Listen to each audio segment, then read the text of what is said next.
Stella.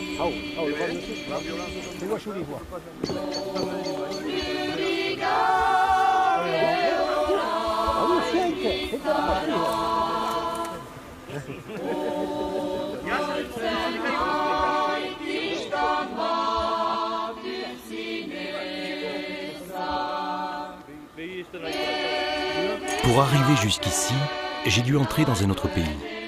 Au début, il me fut difficile de bien comprendre. Des hommes s'agitaient, dressaient des filets cages dans le ciel limpide, balayés par le vent du sud.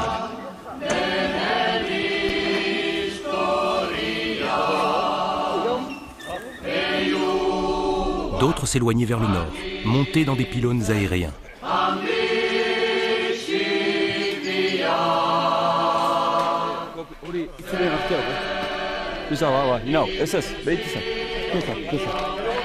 La langue énigmatique qu'ils utilisaient pour communiquer correspondait à l'instant et renforçait l'ambiance exotique. Je sentis également que ces hommes étaient soudés, unis par la même culture, avec chacun leur tâche, mais agissant tous pour un objectif unique, mettant en scène le même spectacle séculaire.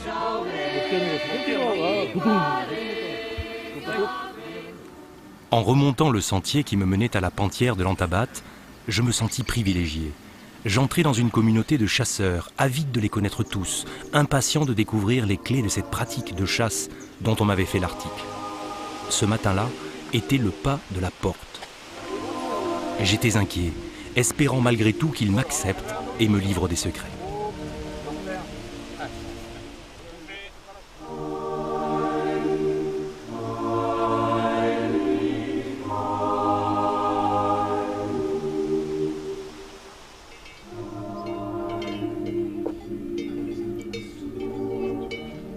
Les premières palombes ont franchi les Pyrénées.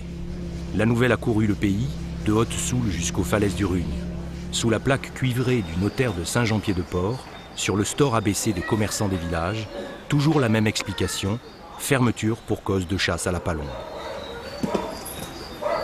Mais cela en fait ne gêne personne. Tous les ans, en octobre, c'est la même histoire depuis des siècles. Alors on s'organise. Le pays plonge dans un état paradoxal, celui de mort apparente et de fébrilité à tout va. Les palombes sont arrivées. Une saison commence. Ce n'est pas l'automne, ni la fin de l'été, c'est la saison de la palombe. Dans les rues des villages, dans les prairies surplombant la vallée, sur le pas de porte des fermes, chacun, ou presque, vit la tête en l'air et le regard tendu vers le ciel.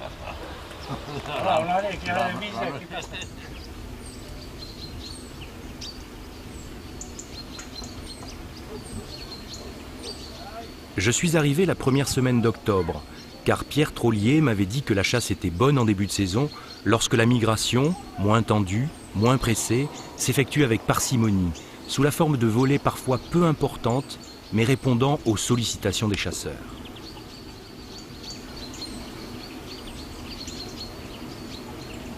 Peu de palombes en fait, mais surtout des pigeons colombins que l'on appelle ici bisés, qui ouvrent la voie vers l'Espagne. Et les vols, un peu hésitants, se présentent souvent dans de bonnes conditions, à bonne altitude.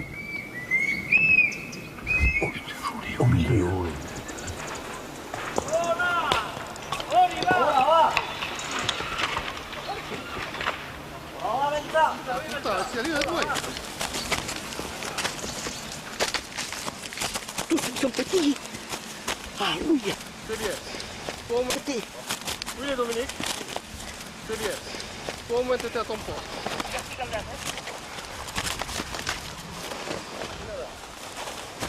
Lève.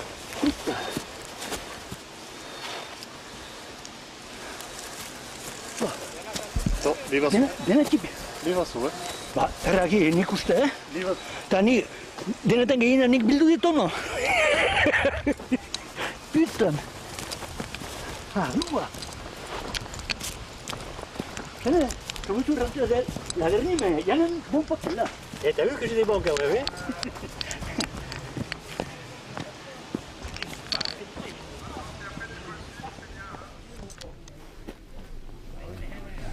Pierre Trollier est le principal actionnaire des pentières dont il a la charge. Ses neveux, 3 frères, Dominique, René-Jean et Jean-Noël, l'accompagnent dans cette tâche intégré dans l'équipe de chasseurs. La chasse a été montée en 1920. C'était une chasse qui a été détruite à la Révolution française et qui remontait dans le temps à beaucoup plus haut puisqu'il a été retrouvé des traces, un procès entre deux dames au sujet de palombes prises dans notre col en 1365. Elles se sont disputées la propriété de palombes mortes. Depuis, nous avons eu la chance de pouvoir chasser, on peut dire, continuellement. Pendant la guerre, nous étions autorisés à chasser pour le ravitaillement. Étant une chasse où on n'employait pas de fusil, on était autorisé à chasser pour le ravitaillement. La chasse aux panthères est une chasse de sorciers. Ils voient des choses que nous ne voyons plus, enfermés dans nos villes sans ciel. Comment mirent-ils un jour au point cette technique de chasse? Ils avaient bien observé que l'autour, l'épervier et le faucon pèlerin attaquaient les vols de palombes par le dessous et qu'au moment de l'attaque, la volée plongeait vers le sol pour prendre de la vitesse et semer le prédateur dans les arbres. Alors les hommes pensèrent être capables de diriger les volées d'oiseaux, de les faire descendre du ciel en lançant sous elles des raquettes de bois, simulant ainsi l'attaque des rapaces. Ils affinèrent leur stratagème, plaçant des filets au col qui ferment au sud la vallée de l'Antabat. Des filets cages, les uns contre les autres, dont l'effondrement du toit est commandé à partir de cabanes en retrait. Des filets placés au col pour que les oiseaux plongent dans cette trouée d'arbres, cherchent leur salut dans le vide qui au sud s'offre devant elles.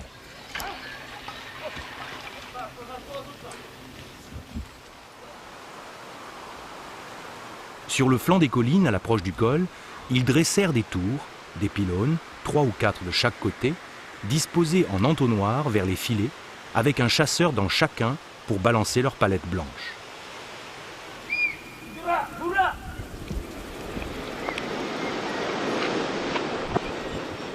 Arme ultime, le chatard, un drapeau blanc qu'un chasseur placé 300 mètres en avant des filets agite afin de relancer les vols qui parfois hésitent à franchir le col et font demi-tour.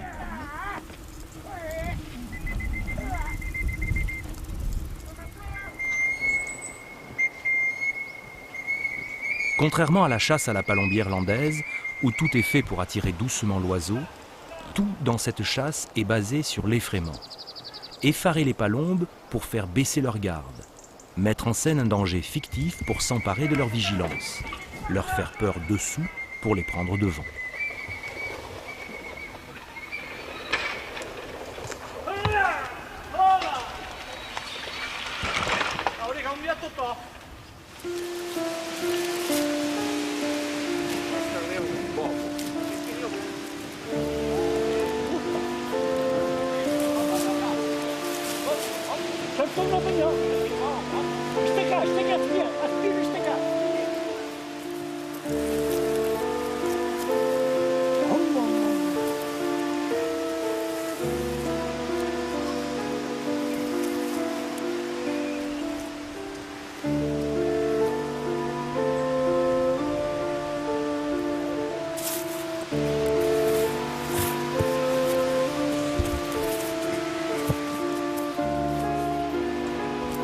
Depuis hier, Aïssé et Goa, le vent du sud, celui qui chasse la pluie, souffle fort.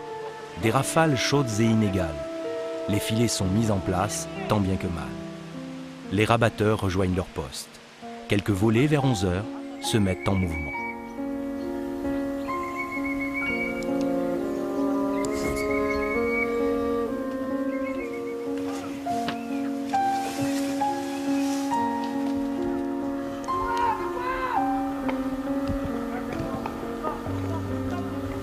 Au-dessus. C'est passé. Ils ont dû retourner, ils ont perdu. Non, c'est passé en arrière. T'as la frangée ensuite.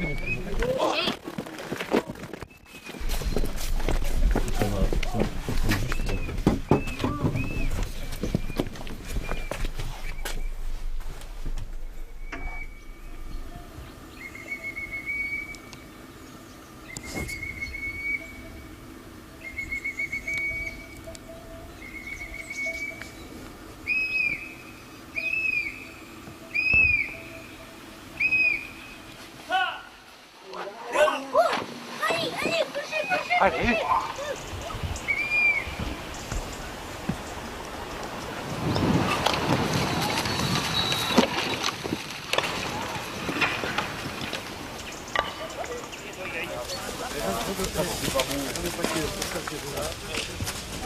Alcia, Alcia. Alcia. C'est quoi, palome? Elles sont belles, hein? Moi j'ai un billet dedans.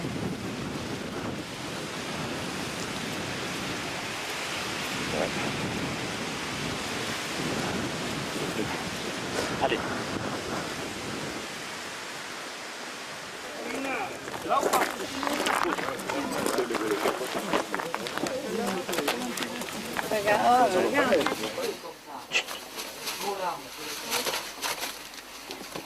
Elle est bien, celle-là. Ouais, c'est une folle. Attends, il faut fermer la porte en cas si elle s'échappe. Oulou, oulou, oulou. Ce rire sarcastique. Hein. Et là, on va faire la soupe. Et tu as mis rien à ça là-bas, 10h35. Ça c'est gros. T'arrives via coach politak. Cachuma caio. Oh salzanato. Non, c'est petit. Non, mais mélangez-moi tout. Non, non, 2, 3, 4. Tu vois, elle accroche bien au doigt. Elle va bien de l'aile. Ça sera un bon appôt.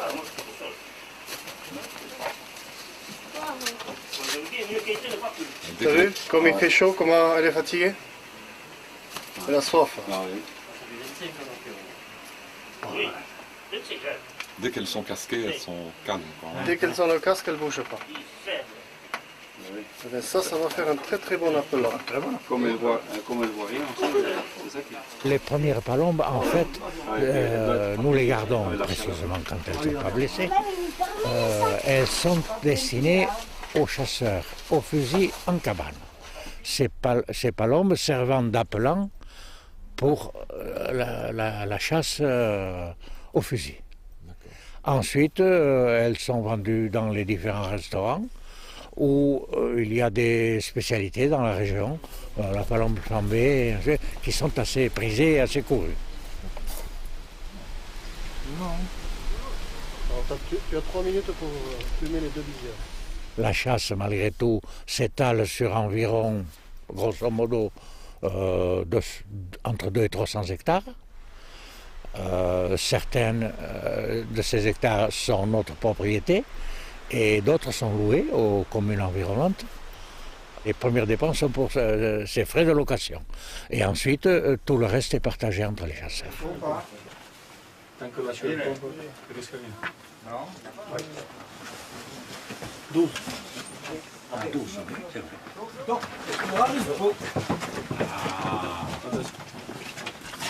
Déjà quelques captures. La tension monte. On compare ces premiers résultats à ceux des années précédentes. Tant que la chaîne tombe. Les hommes de pont du navire de l'Antabat sont ceux des filets. Comme sur un bateau de pêche, ils ont chacun leur tâche. Patrick, maître de manœuvre des 6 filets, en serait le bosco. Il s'occupe également du recrutement des chasseurs. À l'époque, il fallait que la moitié des chasseurs de l'Antabat et la moitié de Suezquin. Il y a 40 ou 50 ans, c'est vrai qu'il y avait 2-3 hommes dans chaque ferme et tout le monde attendait sa place. Par contre, maintenant, ça a changé. Dans les fermes, il n'y a plus de monde, il n'y a qu'un homme en général. Les salariés, les congés, ne peuvent prendre que 3 semaines, pour certains 4. Donc maintenant, les chasseurs, on les recrute là où on peut, quoi. On a une majorité qui sont toujours de l'Antabat et de Suezquin, mais c'est vrai qu'on va chercher des chasseurs beaucoup plus loin, quoi.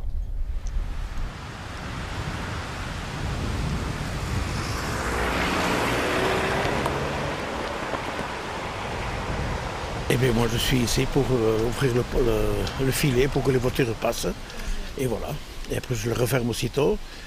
Et puis voilà. Maintenant j'aide aussi à lever les filets, à tirer la corde. Et voilà, voilà mon petit travail. Puis le matin je prends le cymballé, je prends les glaçons chez un copain qui est en bas, je prends le pain, parce qu'il y a une boulangerie à côté, et puis voilà, je fais le ravitaillement. Vous avez plusieurs fonctions. Voilà, j'ai plusieurs fonctions. Et comme ce truc me plaît beaucoup, et je vais de très bon cœur, il y a une très bonne ambiance, il y a des jeunes. Dernièrement, une voiture elle venait vite, et pourtant j'avais regardé le fond et je ne l'ai pas vu. Et le temps que je sais pas, que je fasse ici 4 ou 5 mètres, hop, je l'avais dessus. C'est la seule fois où j'ai eu une grosse palombe. La trouille. Une grosse palombe, oui, comme vous dites. Vous vous plaisez aussi ici, oui, dans le beaucoup, coin? beaucoup. Il y a de l'ambiance. Joannier est le cuisinier de la communauté. Très impliqué dans la chasse, à de nombreux niveaux, c'est l'une des figures de l'équipe. Sa cuisine lui ressemble, du cœur et de la générosité. C'est quoi les plats habituels ici? Comme je dis, la soupe d'entrée, puis un peu de tomate, tout ça qu'il y a, puis c'est varié, hein. C'est varié, c'est jamais la même chose. De toute façon, comme je dis, au plus vite on va ici. Ou côte de porc, ou côté de porc, ou gigot, ou poulet. Des poulets qui nous amènent de beaux poulets de 2,5 kg. Hier, blanquette d'agneau. Hier, blanquette d'agneau. De tout, de tout. De toute façon, tout ce qui rentre ici reste là. Tout ce qui rentre fait vendre. Il reste là. Je ne reparte pas en arrière.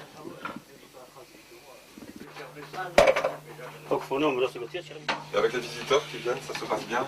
Oui, en général. Le plus emmerdant, c'est le samedi ou le dimanche.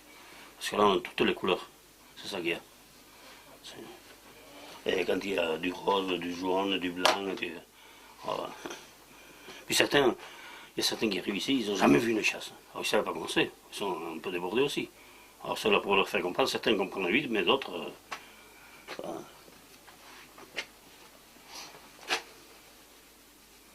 Non, ça passe bien. C'est cette route, quoi. La route, il y a toujours quelqu'un. Voilà, allez-y. Pétane est un Américain et s'occupe d'un filet. Un Américain au Pays Basque est un Basque qui a vécu une partie de sa vie en Amérique. Durant une grande partie du XXe siècle, de nombreux Basques ont émigré sur le continent américain, souvent engagés à distance par ceux qui les avaient précédés. Moi, je suis parti en 64. De 64 à 74, 10 ans, à Auckland. C'est derrière San Francisco, un peu plus loin. Après le Bay Bridge, là-bas. Oui. San Francisco, c'est côte à côte, si vous voulez. Oui. J'étais parti comme jardinier. Oui, voilà. Les premiers Basques qui sont partis bien avant nous, nos oncles et tout ça, eh bien, bon, ils sont partis bergers. Alors, l'époque, c'était ça, berger. Voilà. Et après, quand même, ils se sont intégrés en ville. Ils sont venus de cela, quelques-uns, petit à petit, en ville. Et puis, on s'est intégrés en ville, quoi. Voilà. Et ça vous a plu? Oui, beaucoup. Ah oui, j'ai un très bon souvenir d'Amérique, quand même.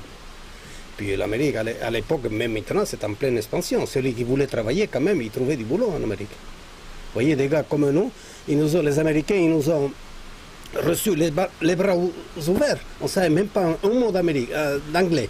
Mais c'est déjà, et on s'est débrouillé, voilà. Et pourquoi il y avait beaucoup de jardiniers? Bah, c'était, si vous voulez, c'était la seule chose qu'on pouvait faire aussi. On avait un peu l'habitude ici avec la terre. Vous savez, la terre, bon, on savait manier la terre. On faisait déjà à la maison ici le jardin. C'est-à-dire que déjà la pêche, et puis on savait couper le gazon et tout ça, le démarrage. On ne pouvait pas aller au bureau quand même, avec l'instruction qu'on avait. C'est vrai.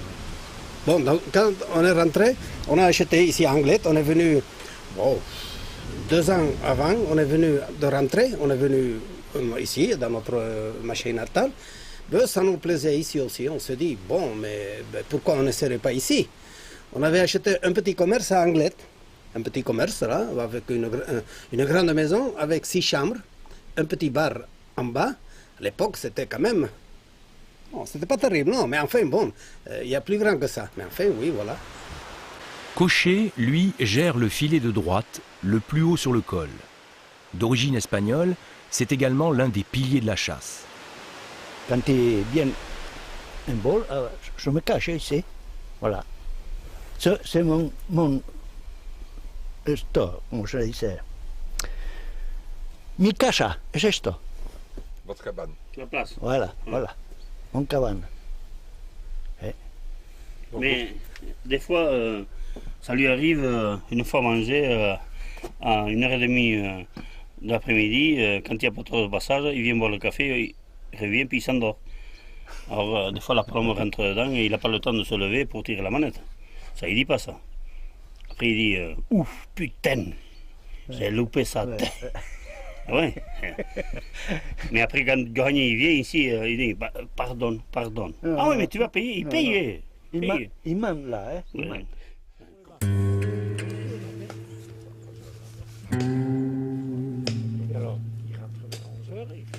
La pantière de l'Antabatte est ancrée dans la mer de brouillard dont l'altitude oscille. Un bateau avec ceux du pont et ceux de la mâture. Ceux de la mâture flirtent avec le ciel et le vent perchés dans leur nid d'aigle. Ce sont les maîtres de la chasse. Ils voient les oiseaux en premier et les guident vers la captivité ou vers la mort. Solitaires, ils communiquent parfois entre eux comme des prisonniers et s'interpellent de leurs cellules aériennes. Le ravin, qui reçoit leurs cris, est le chemin idéal qui mène au filet. Leur responsabilité est à la taille de leur isolement. Si l'un feint à sa tâche, c'est tout le monde qui échoue. On est à peu près une quinzaine de personnes, une 15-20 personnes. Et s'il manque 3-4 éléments, on ne peut plus chasser. Bon, c'est vraiment une chasse d'équipe. J'habitais à Suescun, le village en bas, et je suis venu ici avec mes frères. Mes frères chassaient ici, mes frères aînés. Et donc c'est à leur contact que j'ai appris, j'ai écouté. Je venais ici tout petit, quoi, à l'âge de 10 ans, pendant les vacances scolaires, les week-ends. Je venais ici avec eux et c'est comme ça que j'ai appris. Et après, bon, à l'âge de 18 ans, quand quand j'avais terminé l'école, je suis venu faire ici ma saison de chasse, quoi, ma saison complète de chasse. J'avais commencé au départ dans les filets, et puis j'ai fait 4 saisons dans les filets, et ensuite je suis monté ici au pylône. Les rabatteurs quittent leur poste lorsque Laurent, le capitaine, l'ordonne et sonne ainsi la fin de la chasse. Laurent est ainsi l'homme qui a le plus de responsabilités dans les actions de chasse. On dirige avec le sifflet. Ouais.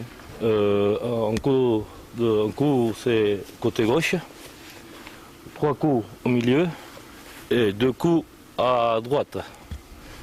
Et plus le vol avance, plus on accentue le filet. Et un coup bref, c'est le côté gauche qui doit taper la palette.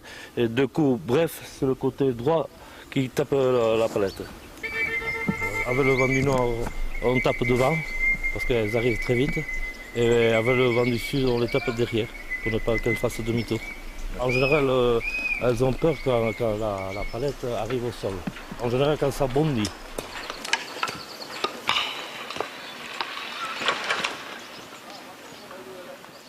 Dans chaque pylône, il y a environ 250 palettes. Et les jours de passage, il faut aller les ramasser jusqu'à 2 et même 3 fois dans la journée. Et les chasseurs, même quand ils en ont l'habitude, certains jours de passage finissent avec le mal au bras. Surtout les pylônes éloignés arrivent à lancer 7-8 palettes sur un vol.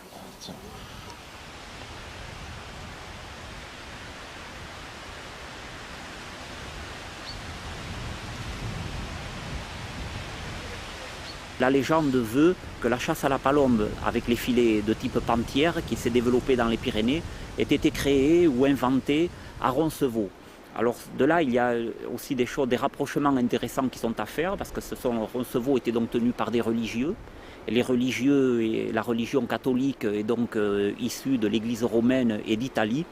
Et moi j'ai la quasi-certitude maintenant, après pas mal de recherches, que la chasse à la palombe, telle qu'elle se pratique actuellement dans les pantières pyrénéennes, puisque c'est le seul endroit où elle subsiste, a été inventée en Italie et certainement par les Romains. Il y a des textes très anciens qui datent d'avant les années 1300, avec des relevés, des cartographies de géomètres sur les implantations de chasse tout à fait équivalentes à celles qui subsistent dans la chaîne pyrénéenne.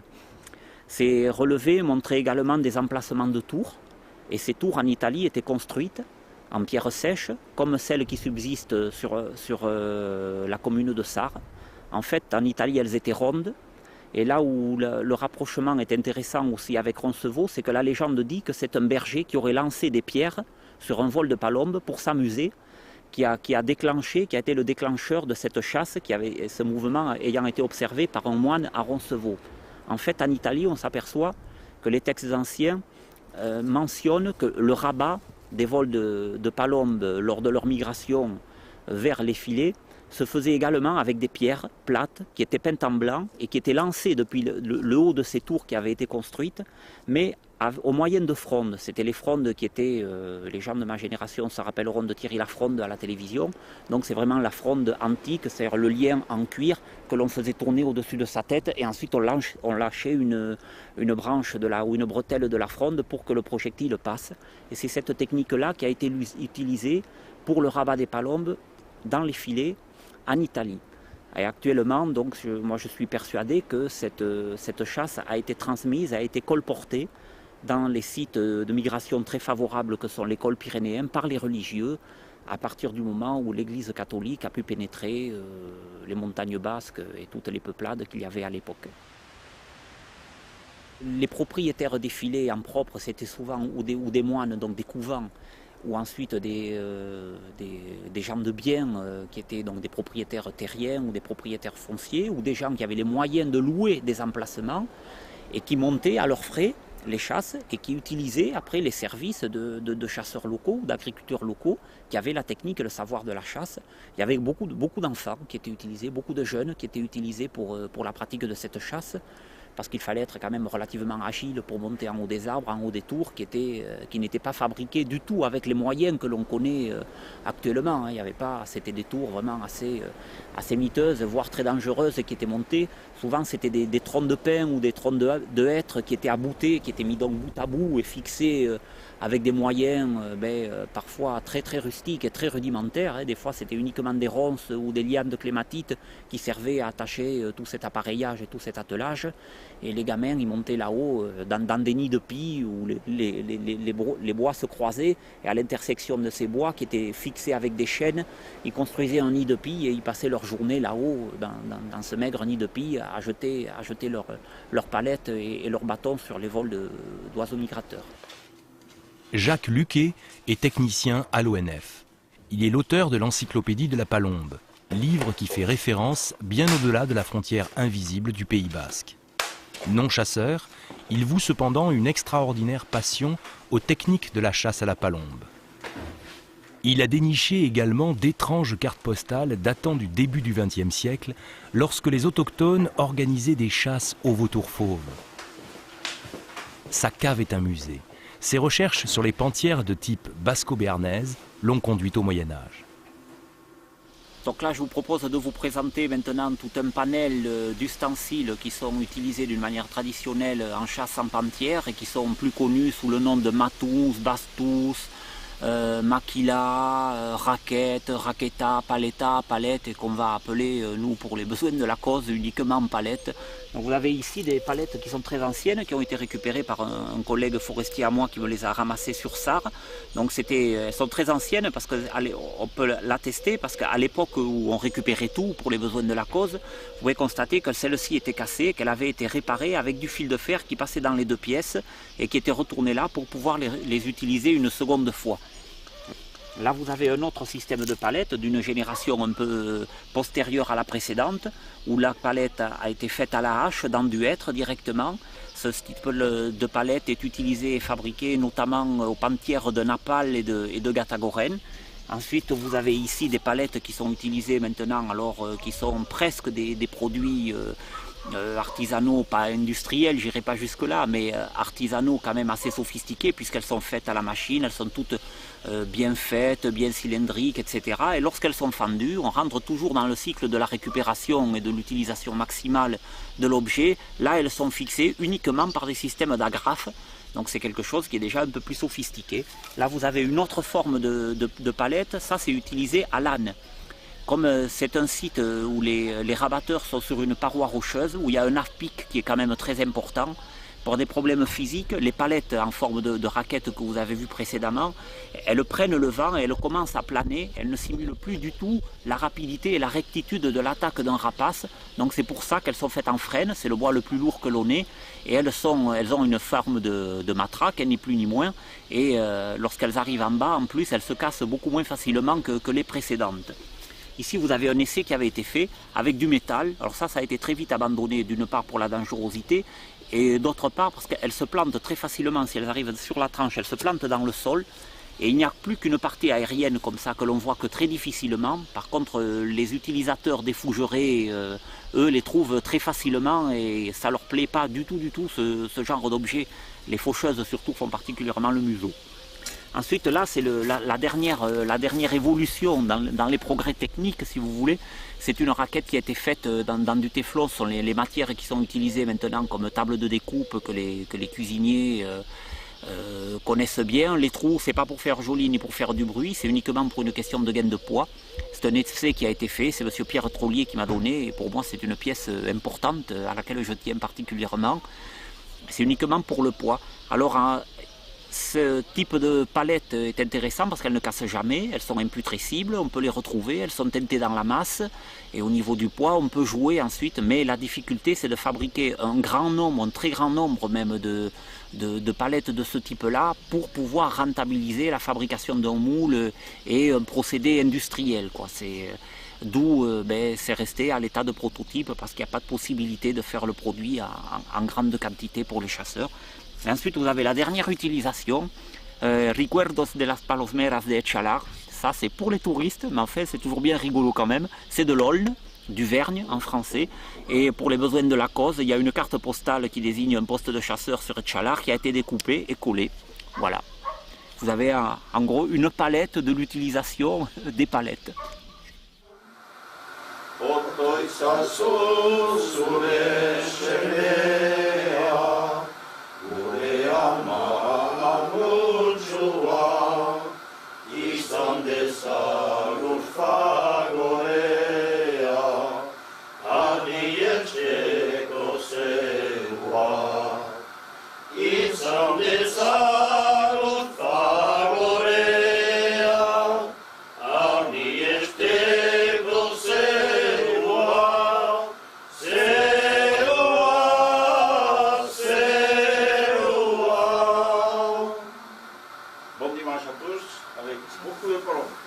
Merci.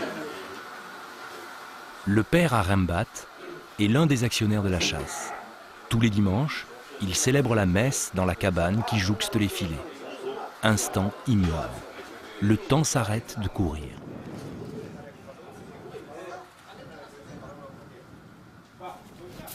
Puis, l'abbé rejoint son poste perché dans un arbre. Mais la migration de palombes s'est interrompue.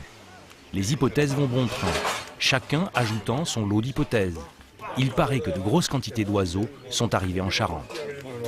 Belle migration, dit-on également en région parisienne. Qu'attendent-elles pour franchir les Pyrénées ?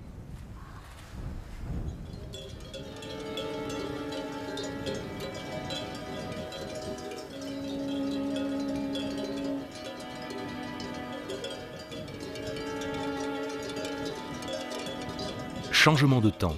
La montagne, enveloppée dans son manteau d'octobre, obstrue les chemins de la migration. Seuls des flopées de petits passereaux migrent vers l'Espagne, tentent de passer le col d'Arnostegui, avec 80 km à l'heure de vent de face.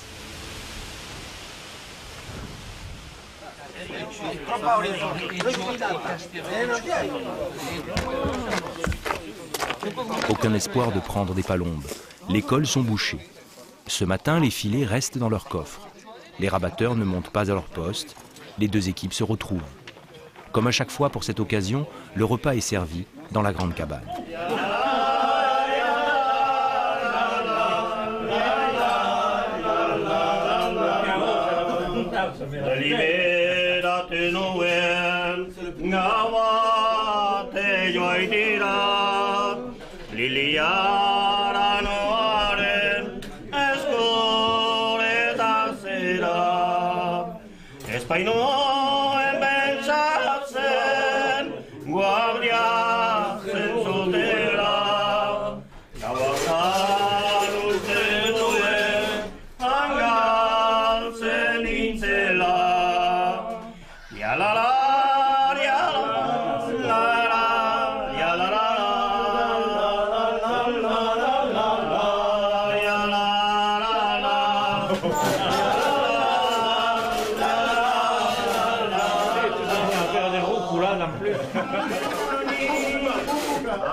Dehors, au col des Aubépines, aux quatre coins de la Soule, au fond des vallées du Labour, les chasseurs de palombes s'impatientent.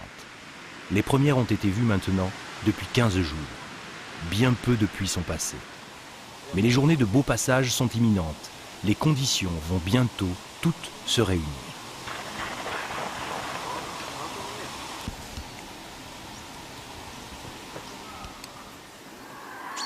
J'ai pu observer en effet hier, pour la Saint-Luc, en fin de journée, une belle migration de grues qui filait vers le sud.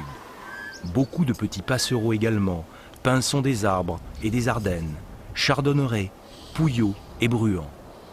Des rapaces, éperviers et milans royaux glissaient vers leur zone d'hivernage suivis par quelques vols de cormorans. Quelques volées de palombes sont entrées dans les vallées. Les oiseaux ont bougé jusqu'au coucher du soleil et des grives sont passées toute la nuit. Les conditions deviennent anticycloniques.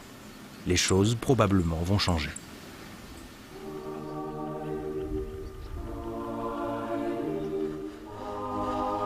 Dès le lever du jour, les passereaux sont dans le ciel comme si la migration ne s'était pas interrompue pendant la nuit.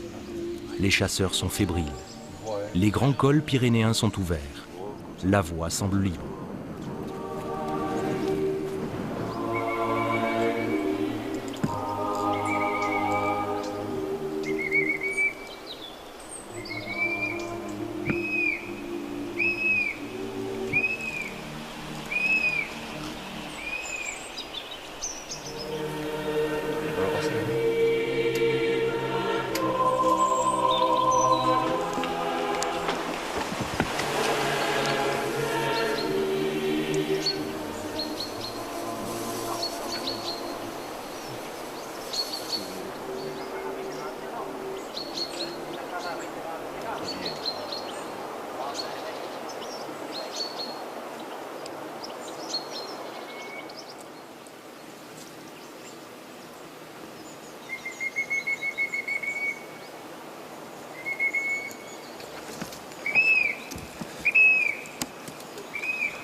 Celle-là, je vais la ramasser toute seule. Ça te pêche, tu la gardes un peu, ça te pêche.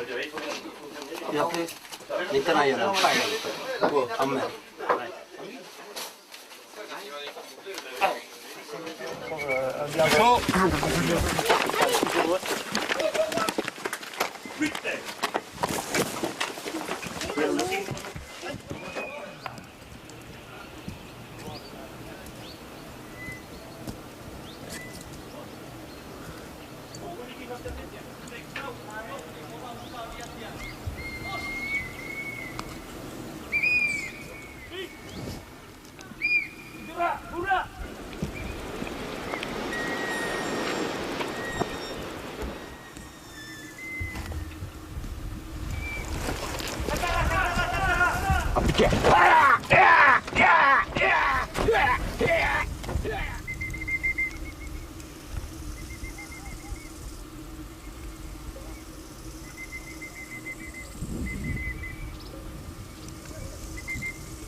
plus tard, là, tu peux dire t'as beaucoup.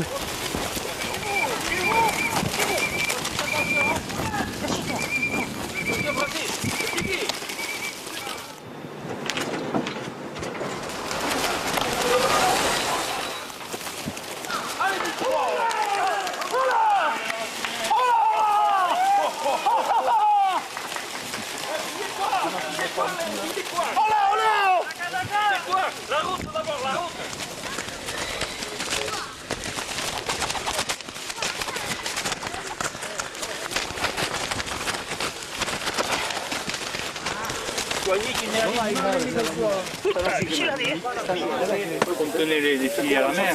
Lâchez. D'accord. Prendre. Les jours, ça va prendre. Ce matin, il y a un paquet qui a mis d'eau. Ce matin, il n'y avait pas de passage, et puis là, il y a un beau vol qui est arrivé. Le premier vol n'est pas très bien rentré. Il était immense, hein. Et puis on a fait tomber 3 filets. Et un autre vol est venu de suite par derrière. On a fait tomber 2 autres filets, il y a 148 palombes. Magnifique. C'est le premier gros coup de... C'est le premier coup de la saison et ça fait 2 ou 3 ans qu'on n'a pas fait ça.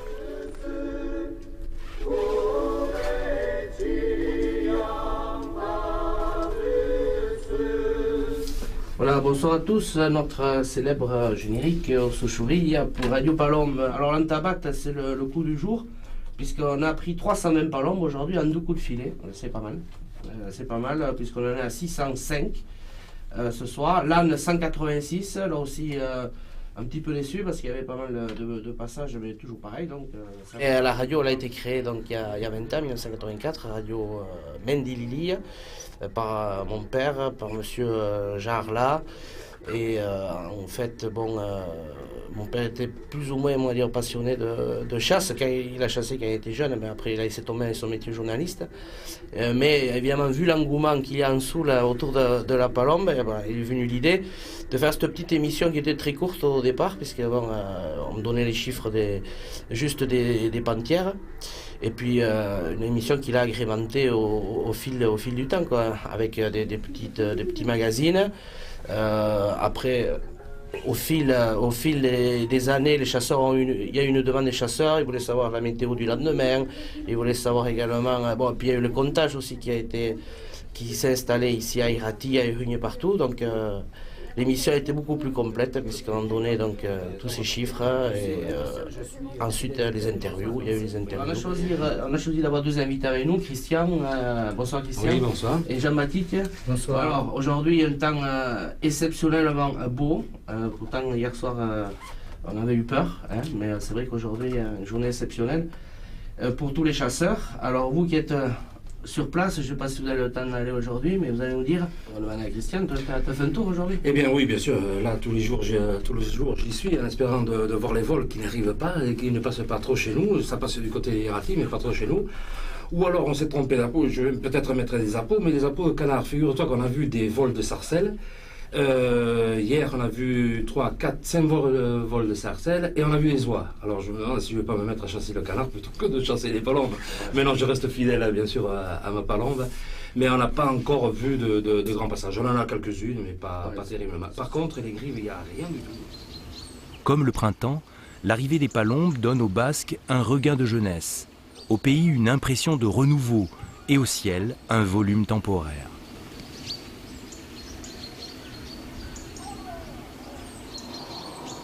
Gérard Bideguin, restaurateur à Garis, près de Saint-Palais, à quelques kilomètres de l'Antabat, propose entre la mi-octobre et la fin du mois de décembre un menu palombe et rien d'autre, ce qui lui permet de consacrer aux oiseaux toute son attention.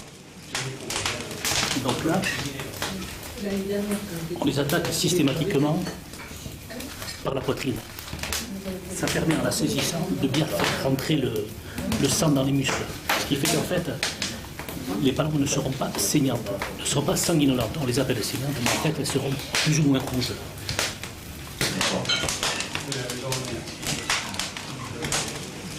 Ensuite, la deuxième partie de la cuisson, ça va être la flambée. Là, bon, je la cuis, et ensuite je vais la flamber. Je vais les sortir, je vais les mettre dans ce plat. Et donc, avec ce lard, je vais le faire fondre avec mon capucin sur la palombe.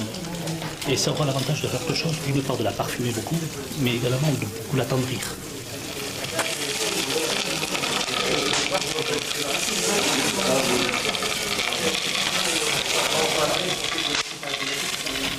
Elle vient exclusivement des produits de chasse.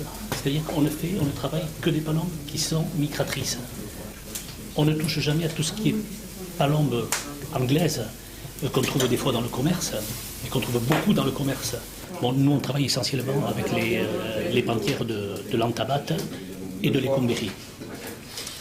Et ensuite, on va avoir des palombes qui peuvent venir directement par les chasseurs. Les chasseurs viennent, ils ont tué quelques palombes, ils viennent vous les proposer, quoi. Ça peut arriver, mais en règle générale, on a aussi des gens qui s'occupent d'aller un petit peu les récupérer du côté des Landes et tout ça. Et ça n'a rien à voir, parce que d'une part, ce sont des palombes qui ont plusieurs milliers de kilomètres dans les ailes. Elles sont très très tendres, elles ne sont pas grasses, elles sont excellentes. Et là, comme c'est le début de la migration, ce sont les premières qui arrivent, elles sont à leur saumon. Elles n'ont pas un gramme de graisse, elles sont vraiment comme il faut.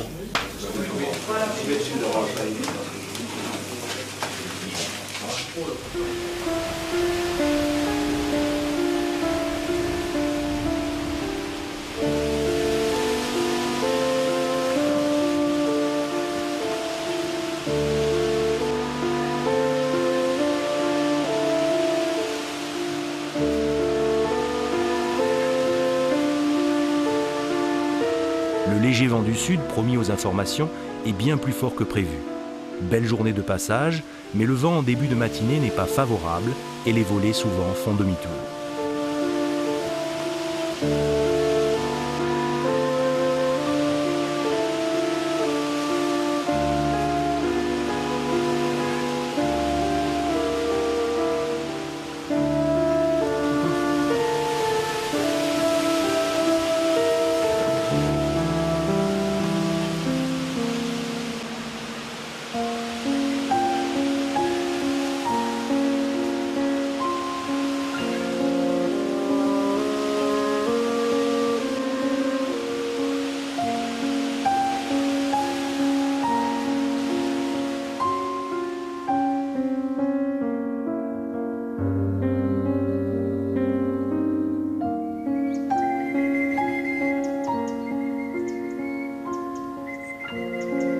D'autres oiseaux, probablement inquiétés par les filets mis en mouvement, se ressaisissent et passent au-dessus.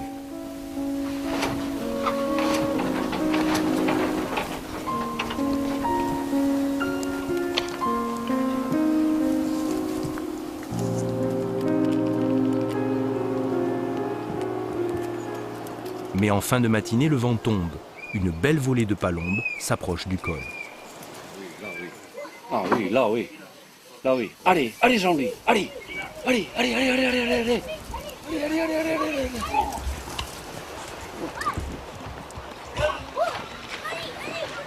Allez.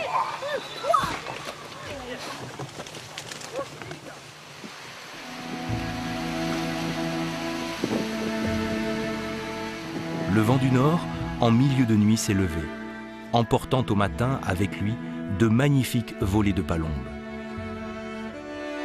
Mais la migration a changé.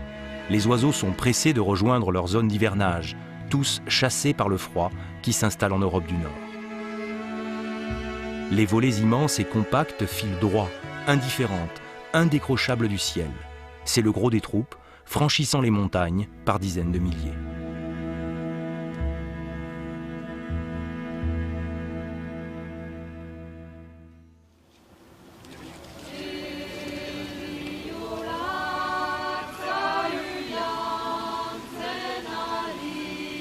Ainsi se clôtura la saison de chasse.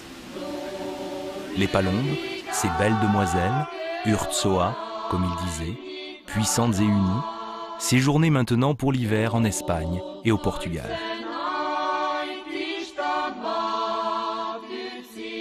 À l'abri des péripéties de la migration, elles étaient privées de quelques compagnes, la part des anges que les chasseurs de l'Antabat avaient gardée pour eux.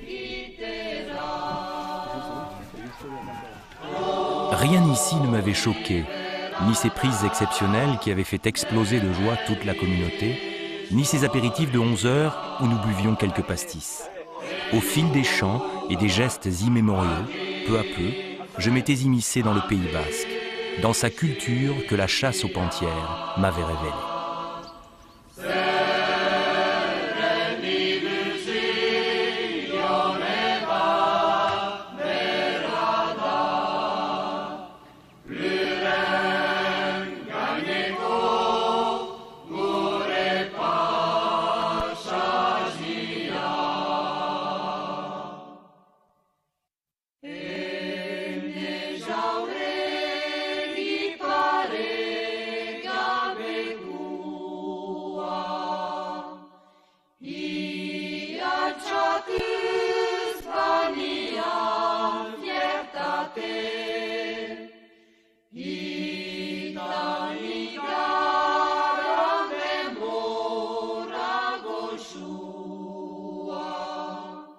Que ces hommes étaient soudés, unis par la même culture, avec chacun leur tâche, mais agissant tous pour un objectif unique, mettant en scène le même spectacle séculaire.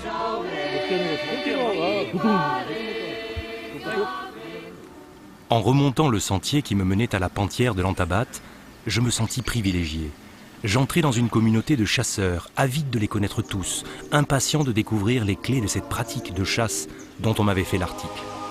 Ce matin-là était le pas de la porte. J'étais inquiet, espérant malgré tout qu'ils m'acceptent et me livrent des secrets.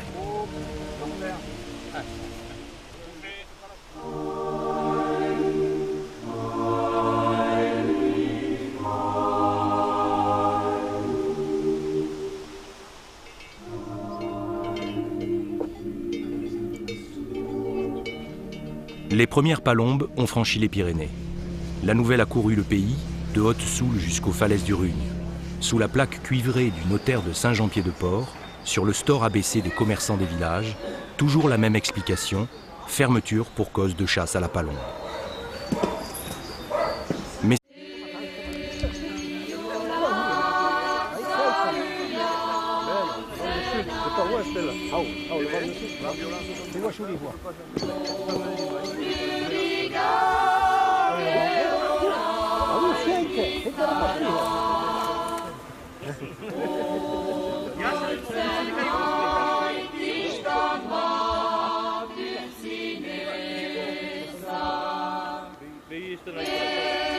pour arriver jusqu'ici, j'ai dû entrer dans un autre pays. Au début, il me fut difficile de bien comprendre. Des hommes s'agitaient, dressaient des filets cages dans le ciel limpide, balayés par le vent du sud.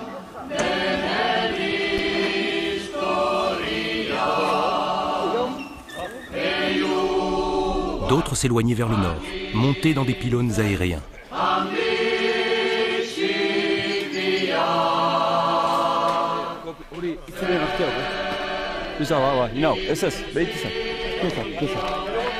La langue énigmatique qu'ils utilisaient pour communiquer correspondait à l'instant et renforçait l'ambiance exotique. Je sentis également que cela en fait ne gêne personne. Tous les ans, en octobre, c'est la même histoire depuis des siècles. Alors on s'organise. Le pays plonge dans un état paradoxal, celui de mort apparente et de fébrilité à tout va. Les palombes sont arrivées. Une saison commence.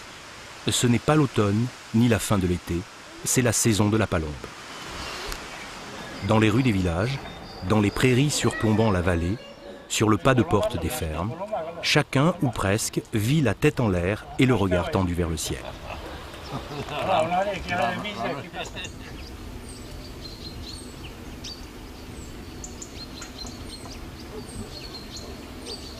Je suis arrivé la première semaine d'octobre, car Pierre Trollier m'avait dit que la chasse était bonne en début de saison, lorsque la migration, moins tendue, moins pressée, s'effectue avec parcimonie, sous la forme de volées parfois peu importantes, mais répondant aux sollicitations des chasseurs.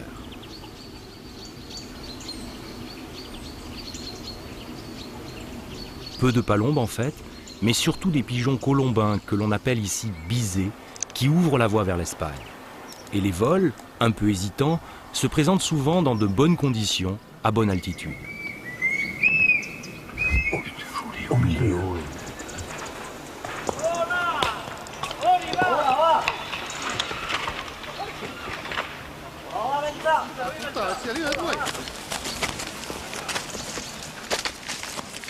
tous ils sont petits.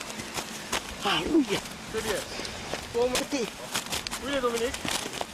C'est bien. Faut au moins t'étais à ton poste.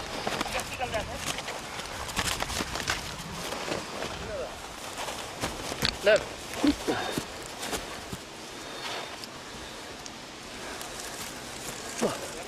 To, viva su. Dena ti. Viva su, Ba, ragi nik uste, Viva. Ta ni, denetan gehiena nik bildu ditono. Putain. Ah, lua. Kene, comme tu rentres la dernière, mais il y a un bon paquet là. Et t'as vu que j'ai des bons quand même, hein?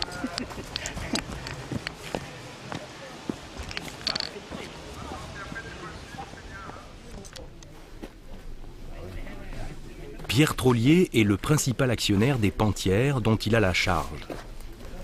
Ses neveux, 3 frères, Dominique, René-Jean et Jean-Noël, l'accompagnent dans cette tâche, intégrés dans l'équipe de chasseurs. La chasse a été montée en 1920. C'était une chasse qui a été détruite à la Révolution française et qui remontait dans le temps à beaucoup plus haut, puisqu'il a été retrouvé des traces, un procès entre 2 dames au sujet de palombes prises dans notre col en 1365. Elles se sont disputées la propriété de palombes mortes. Depuis, nous avons eu la chance de pouvoir chasser, on peut dire, continuellement. Pendant la guerre, nous étions autorisés à chasser pour le ravitaillement. Étant une chasse où on n'employait pas de fusil, on était autorisé à chasser pour le ravitaillement. La chasse aux Pentières est une chasse de sorciers. Ils voient des choses que nous ne voyons plus, enfermés dans nos villes sans ciel.